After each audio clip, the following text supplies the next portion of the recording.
Hello everyone. आज की video में हम लोग करने वाले हैं एनसीईआरटी क्लास 10 का जो बुक है मैथ का, उसका चैप्टर सर्किल का एक्सरसाइज 10.2 का क्वेश्चन नंबर 9 का सॉल्यूशंस। हर क्वेश्चंस का सॉल्यूशंस आपको एनसीईआरटी का इस चैनल पे मिल जाएगा, इसलिए यदि आप हमारे चैनल पे नए हैं तो चैनल को पहले सब्सक्राइब कर लीजिए और वीडियो अच्छी लगेगी तो लाइक कीजिएगा, शेयर कीजिएगा और कमेंट करके जरूर बताइएगा। तो चलिए शुरू करते हैं सर्किल चैप्टर का एक्सरसाइज 10.2 का क्लास 10 का क्वेश्चन नंबर 9।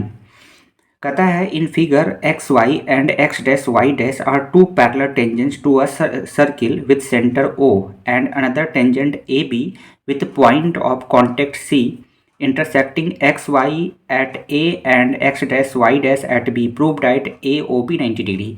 तो यहाँ पर देखेंगे एक फिगर बना हुआ है, एक सर्किल है जिसका जिसका सेंटर क्या है, ओ है, और यहाँ पर ये जो डायमीटर है इसका डायमीटर के एंड पॉइंट पर यहाँ पे टेंजेंट बना हुआ है। ये जो एक्स वाई है और एक्स डैश वाई डैश ये दोनों इसके क्या है, पैरेलल में टेंजेंट खींचा हुआ है। ठीक है, तो यहाँ पर हमें प्रूफ करना है कि ए ओ बी ये जो एंगल है ये हमें क्या दिखाना है, 90 डिग्री दिखाना है। ठीक है, ये क्या दिखाना है, 90 डिग्री प्रूफ करके हमें दिखाना है। तो इस क्वेश्चन को सॉल्व करने के लिए सबसे पहले हम लोग क्या करेंगे, इसमें थोड़ा सा कंस्ट्रक्शन करेंगे। तो यहाँ पे कंस्ट्रक्शन कर लेते हैं। ये ओ को सी से आपको क्या करना है, ज्वाइन कर देना है, इसको मिला देना है।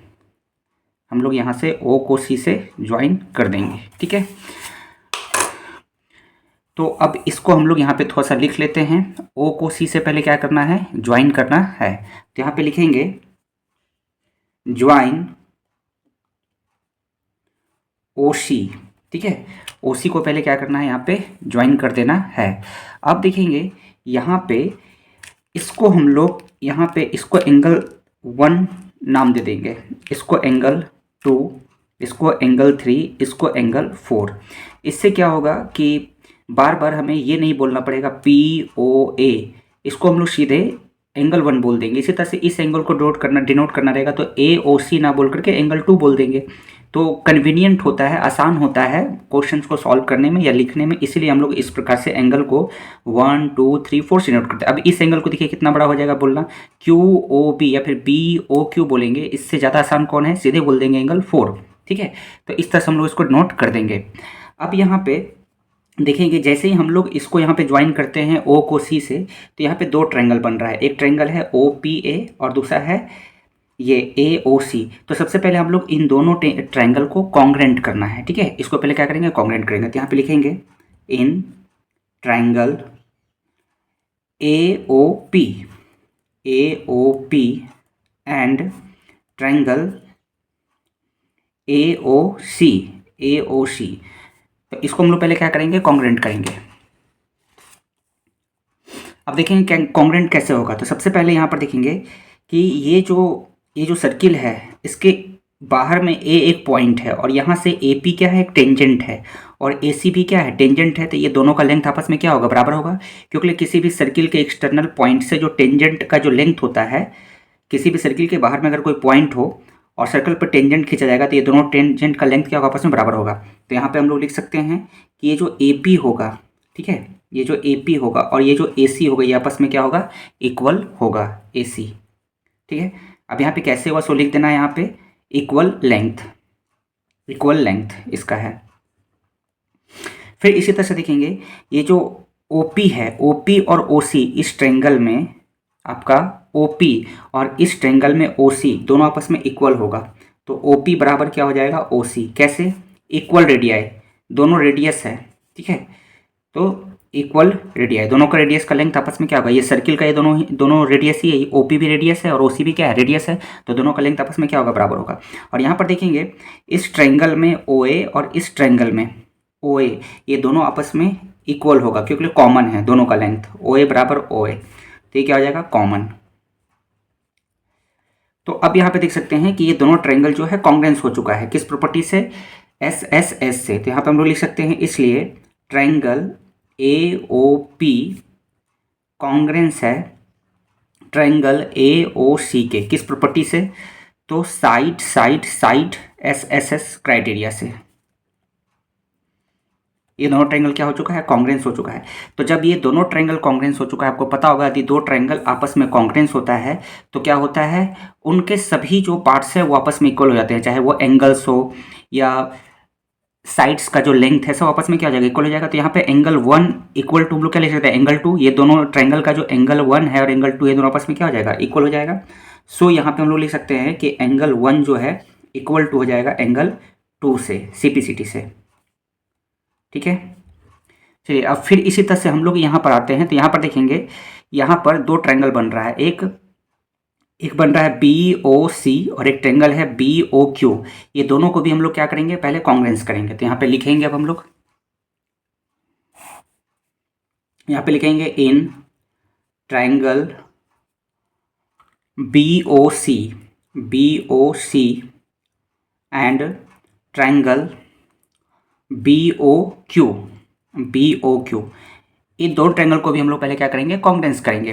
तो कॉन्ग्रेंस कैसे करेंगे, सेम देखिए, ये सर्कल है और सर्कल के बाहर में बी एक पॉइंट है और ये बी क्यू क्या है, टेंजेंट है, और ये बी सी क्या है, टेंजेंट है। दोनों आपस में, इन दोनों का लेंथ आपस में क्या होगा, इक्वल होगा। तो हम लोग यहाँ से लिख सकते हैं कि बी क्यू जो है वो बी सी के इक्वल होगा।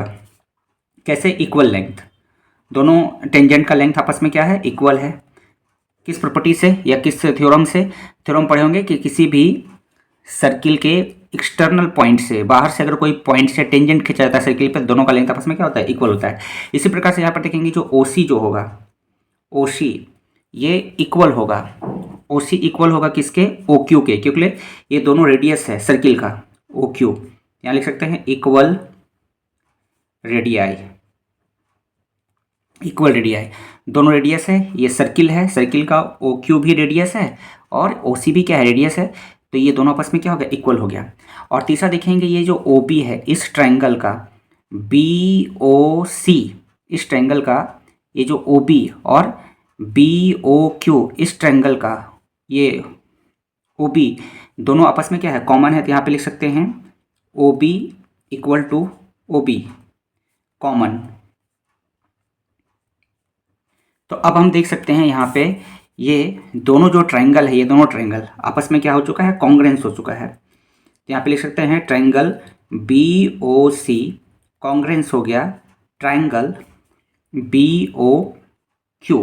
किस प्रॉपर्टी से, तो लिख सकते हैं साइड साइड साइड, तीन साइड मिल रहा है इसमें, तीनों साइड्स आपस में इक्वल है। तो साइड साइड क्राइटेरिया से दोनों ट्रायंगल जो है ये आपका क्या हो चुका है, कॉन्ग्रेंस हो चुका है। तो जब ये दोनों ट्रायंगल कॉन्ग्रेंस हो गया तो इसके सभी पार्ट्स आपस में क्या हो जाएंगे, इक्वल हो जाएंगे। यानी कि हम लोग यहाँ पे लिख सकते हैं कि एंगल 3 और एंगल 4 आपस में क्या हो गया, इक्वल हो गया। तो सो एंगल 3 इक्वल हो जाएगा एंगल 4 से। कैसे, सीपीसीटी से। ठीक है, नाउ अब यहाँ पे हम लोग देखेंगे कि ये जो पी ओ क्यू एक स्ट्रेट लाइन है। तो यहाँ पे लिखेंगे P O Q is a straight line, P O Q क्या है, एक स्ट्रेट लाइन है। तो पी ओ क्यू एक स्ट्रेट लाइन है, तो यदि हम लोग ये तीनों एंगल को जोड़, ये सभी एंगल को, एंगल 1 एंगल 2 एंगल 3 एंगल 4, ये सबको ऐड करेंगे तो कितना होगा, 180 होगा। तो यहाँ से हम लोग लिख सकते हैं angle 1 plus angle 2 plus angle 3 plus angle 4 equal to हम लोग क्या लिख सकते हैं, 180 डिग्री, क्योंकि ये एक स्ट्रेट लाइन है।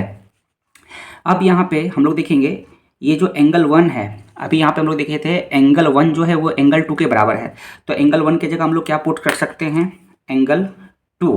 यहाँ पे इस एंगल 1 की जगह क्या पुट सकते हैं, एंगल 2 पुट करेंगे हम लोग, क्योंकि एंगल 1 और एंगल 2 आपस में बराबर है यहाँ से यहाँ पे। तो इसके जगह एंगल 2 और एंगल 2 की जगह एंगल 2 लिखेंगे। इसी तरह से यहाँ पे देखेंगे ये एंगल 3 को रहने देंगे, और ये जो एंगल 4 है, एंगल 4 किसके बराबर था, एंगल 3 के। तो यहाँ पे लिख सकते हैं एंगल 3 इक्वल टू 180 डिग्री।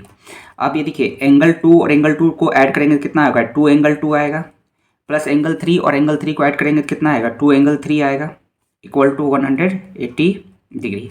अब हम लोग को 2 यहाँ से क्या कर सकते हैं, कॉमन ले सकते हैं। 2 जैसे ही कॉमन लेंगे तो यहाँ पे बन जाएगा angle 2 plus angle 3 equal to 180 degree.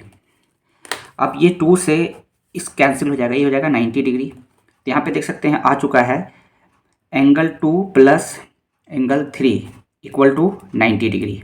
और यही तो हमें लाना था। यहाँ पे देखेंगे एंगल 2 प्लस एंगल 3, ये जो एंगल है ए ओ बी, ये किससे बना हुआ है? एंगल 2 और एंगल 3 से। यानी कि एंगल 2 और एंगल 3 के पास हम लोग लिख सकते हैं इसको, एंगल 2 और एंगल 3 को क्या लिख सकते हैं? A O B, angle A O B equal to 90 degree. यही हमें प्रूफ करना था, तो ये प्रूफ हो गया। ठीक है, तो इस प्रकार से जो एनसीईआरटी क्लास 10 का जो बुक है उसका जो चैप्टर सर्किल है उसका एक्सरसाइज 10.2 का क्वेश्चन नंबर 9 का सोल्यूशन हम लोग इस प्रकार से कर सकते हैं। तो इसका स्क्रीनशॉट आप ले सकते हैं यहाँ पे।